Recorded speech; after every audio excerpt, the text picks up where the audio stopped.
بسم اللہ الرحمن الرحیم۔ ناظرین، انسان جب فوت ہو جاتا ہے اس کی روح اس کے جسم سے جدا ہو جاتی ہے، لوگ اس کے جسم کو سپرد خاک کر دیتے ہیں۔ تو یہاں سوال یہ اٹھتا ہے کہ انسان کا جسم تو قبر میں ہوتا ہے، لیکن مرنے کے بعد انسان کی روح کہاں رہتی ہے، کہاں جاتی ہے، اس کے ساتھ کیا معاملہ ہوتا ہے؟ تو دیکھیں، اس کا جواب یہ ہے کہ جس طرح اللہ نے ایک یہ دنیا پیدا کی ہے جہاں انسان اپنی زندگی بسر کرتا ہے، اسی طرح اللہ نے مرنے کے بعد روحوں کے لیے بھی باقاعدہ ایک دنیا پیدا کی ہے، جو کہ اس دنیا سے تو بہت ہی بڑی ہے، جہاں تمام انسانوں کی، چاہے وہ مسلمان ہو چاہے وہ کفار ہو، ان کی روحیں رہتی ہیں۔ اس کا ذکر قرآن کریم میں بھی ملتا ہے۔ اللہ تعالیٰ پارہ 18 سورہ مومنون آیت نمبر 100 میں ارشاد فرماتا ہے، وَمِن وَرَائِهِمْ بَرْزَخٌ إِلَىٰ يَوْمِ يُبْعَثُونَ، یعنی قیامت سے پہلے ان روحوں کے لیے عالم برزخ ہے۔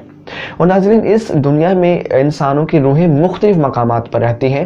اس حوالے سے امام جلال الدین سیوطی کی معتبر کتاب شرح الصدور میں مختلف احادیث ذکر کی گئی ہیں، جیسے کہ حضور نے فرمایا کہ مسلمان کی روح اس کے قبر کے پاس رہتی ہے۔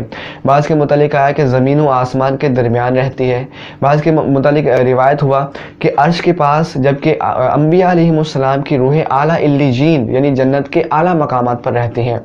تو علماء نے فرمایا کہ یہ مختلف احادیث ہیں، ان میں مطابقت یہ ہے کہ انسان کے اعمال جس قدر اچھے ہوں گے، جس قدر زیادہ ہوں گے، اس کی روح کو اسی حساب سے آزادی دی جائے گی کہ وہ پوری دنیا میں سیر کرے، اور جس قدر اعمال کم ہوتے چلے جائیں گے اس کی آزادی اسی حساب سے کم ہوتی چلی جائے گی۔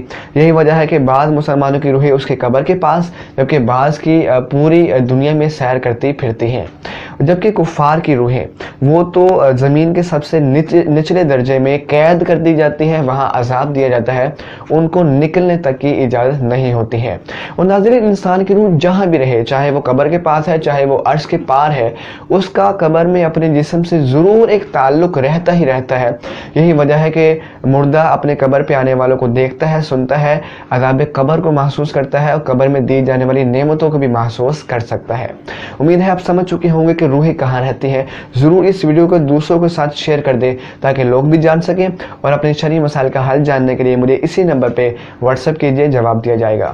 ملاقات کرتے ہیں اگلے کلپ میں۔ وما توفیقی الا باللہ۔